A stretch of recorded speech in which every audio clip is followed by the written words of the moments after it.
Hello and welcome to the Musical Instrument Investigator. Today we're on the website of Lay's Auctioneers based in the UK. We're going to have a look at their latest sale, which is All Things Music, which is finishing on the 28th of September. This auction has loads of different stuff, records and associated things to do with music, but we're only interested in the musical instruments, so we're going to go through the list and just pick out the musical instruments. It's the 23rd today, so you still have a few days left until this sale happens. Looks like the buyer's premium is 21%, so that's what you pay on top of the final hammer price. This is a UK based auction, so if you're looking to buy something from abroad, bear that in mind. Import, export fees, shipping, all of that kind of fun stuff. Just to say, if you do enjoy these videos, please consider subscribing, like or comment, because it really does help. So yeah, without further ado, we're just going to have a quick look and see what they have in terms of musical instruments, and a reminder that this sale is due to finish on the 28th of September. Gramophone there, I think we can ignore that for now.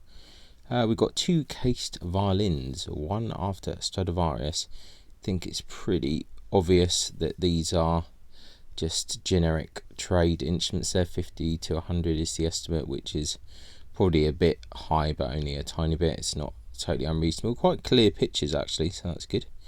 We've got some speakers, you see what's going on here. Right, to 1966 Hofner Congress archtop, made in Germany, 100 to 150. So neck appears to be straight with no signs of warping. I think this is what we kind of expect to see. And I think we can also click on for other images, but pretty good images to be fair. I think we've been on this website before a few times. This is David Lay. I think they've just kind of, a lot of the auction houses have kind of rebranded a bit recently. So we have a 4-octave virginal by John Morley of London, 100 to 200 on this one. Seems to be in good structural and cosmetic condition. However, some of the keys stick and create friction, so it needs a bit of TLC, I think. There's quite a few pictures, and these are good quality pictures. You see a lot of these Morley kind of historical keyboard reproductions around, and they usually go for pretty reasonable prices. So if you wanted to have a 4-octave virginal in the corner of your room, this might be a good opportunity, but you will have to get it seen to, which will probably cost a bit of money. Some valves and things here for valve amps, etc. You can see lots more records and things which we're not really interested in. An early 20th century violin with a couple of bows. Let's have a look, see if we can see anything interesting here. Just looks like your kind of standard trade instrument there. 80 to 100 with a couple of bows. Seems probably a fair estimate. Let's see what else is going on. Hi-fi stuff, lots of music-y related things. Okay, interesting. A case, an early to mid 19th century mahogany violin case, believed to be English. Okay, let's have a look at this. Yeah, it's a fairly nice case, and there are people that do collect these. 100 to 200. I mean, I wouldn't personally pay that much for it, but I think people do sometimes spend that much on some of these vintage cases, so it's all possible. A couple of violins here. Is that a violin? And yeah, some different size violins. Once again, your standard kind of trade stuff here. Kind of child size violins, I think. Let's see, we've got a Dallas Arbiter fuzz face pedal. I think these are quite popular, so that might do well. More records, little amps, Vox Venue bass amp there. 2005 Epiphone Zakk Wylde Bullseye Les Paul Custom 2 to 400. If you're a fan of Zakk Wylde, you might be interested in that. More speakers and stuff. Interesting jukebox. 2008 Ibanez STM1 electric guitar, Sam Topman from Dragon Force, his signature series Iceman. 4 to 600 on that. So we're seeing a good variation of stuff here. We've got 8 pages to go through. Right, whole load of bows here. 40 to 60 on it. Can we see anything from the pictures? Not so much. Can't see anything super interesting. If we zoom in a bit further, we might be able to see something, but I'm not seeing anything that's mind-blowing at this point. But it's always difficult to tell unless you are able to look at things in person. Right, whole load of violins in different sizes, different states of decay. Let's see, this one on the left is kind of vaguely interesting looking. Not sure about the others, but all need a fair amount of work there. 40 to 80 the estimate, which is definitely fair. Let's see what else. We've got a 1980s Sun Mustang bass guitar. So I think I've said in a few videos before that I used to own a Sun kind of Strat, and it was ridiculous. It was so solid and heavy you could literally take down walls with it, but kind of interesting things. Some more speakers and stuff here. Let's see, more memorabilia. Another pedal, 1980s Frontline Series 2 Mono Chorus, 30 to 50. Okay, interesting, vintage pedals there. More amps, some of these kind of park budget amps there. Let's see what else we've got. We've got a Hohner Layanti line acoustic guitar there, 30 to 50. I don't think that's anything too exciting. Besson & Co. 3-valve prototype. Let's have a look at this, 100 to 200. Okay. This is interesting. Dope for Dark Energy 2 analog synth, 100 to 150. I know there's a lot of analog synth fans out there. Let's see what else we got here. Circa 1980 Westbury Deluxe electric guitar. You can always get these for pretty cheap at the moment anyway. 1970s Guild D25E there, 500 to 800. Got a sitar here, 30 to 50. Looks like it needs a bit of TLC potentially.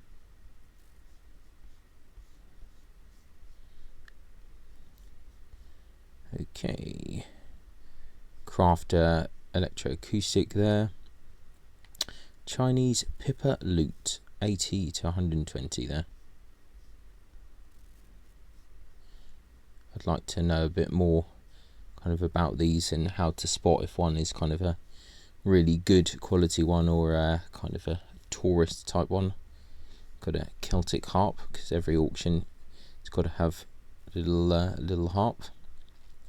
A rare 1930s Cromwell by Gibson G4 acoustic arch top, 6 to 800. Cromwell guitars were made under license by Gibson in the Kalamazoo factory in the 1930s. They're an affordable alternative to the Gibson arch top guitar.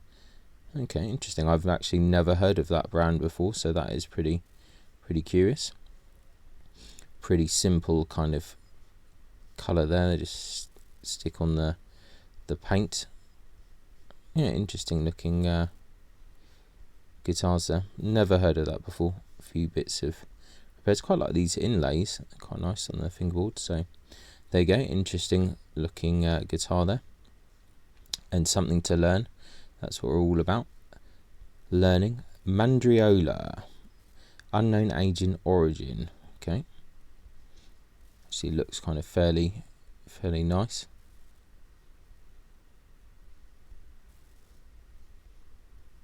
Yeah, it's quite an interesting one. 50 to 100. Looks in fairly good condition actually. Right, some more violins. 3 early to mid 20th century violins. One is American made, bearing the label William Pierce of Allentown, PA. Okay, interesting. 50 to 100. Let's see. Don't know if that is the one that's kind of marked as that, but I mean, might be some potential there. Definitely an interesting lot. I think as long as the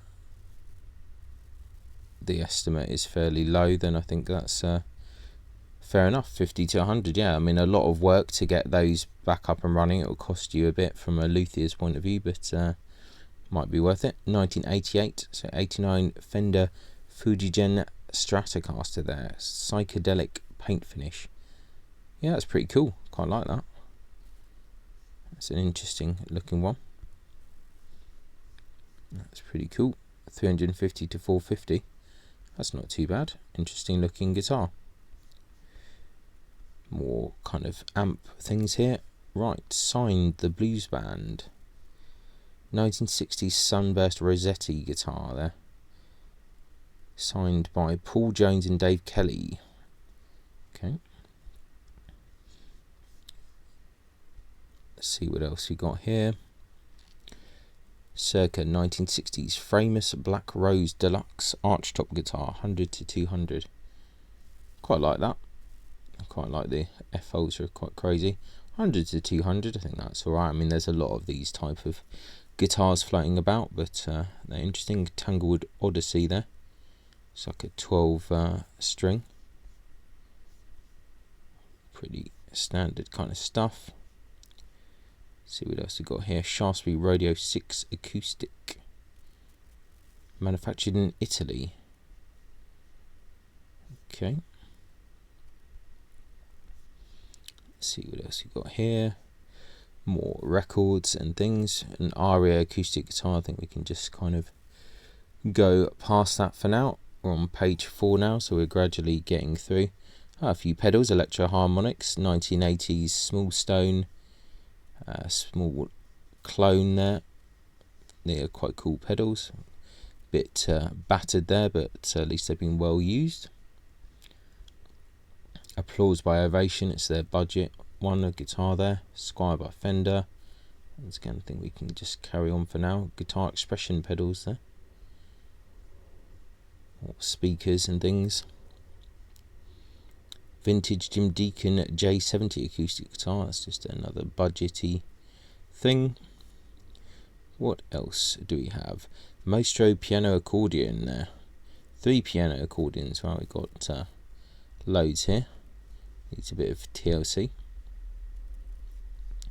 2 Galotta piano accordions. Okay.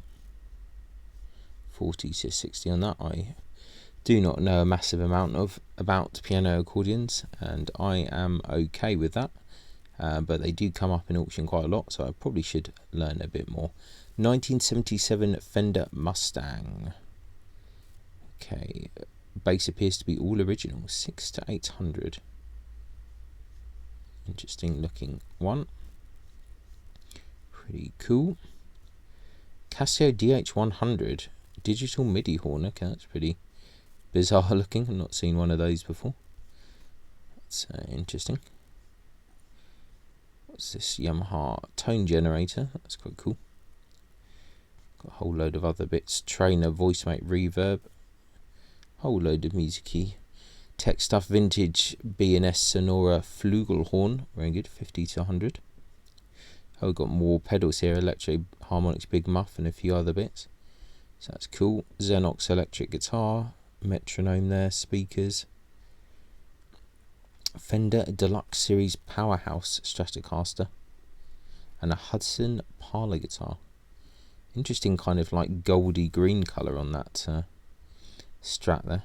Significant damage to the lacquer of the Stratocaster. Due to this, the serial number and headstock decals have been pretty worn off. We believe the gold finish is a later addition to the guitar. Yeah, looking a little bit odd. What's this here? Audio cassettes. Interesting. Yeah, let's see. Any more musical instruments? Orange Crush guitar and a Cruiser by Craft. That's kind of budgety stuff. You could ignore that for now.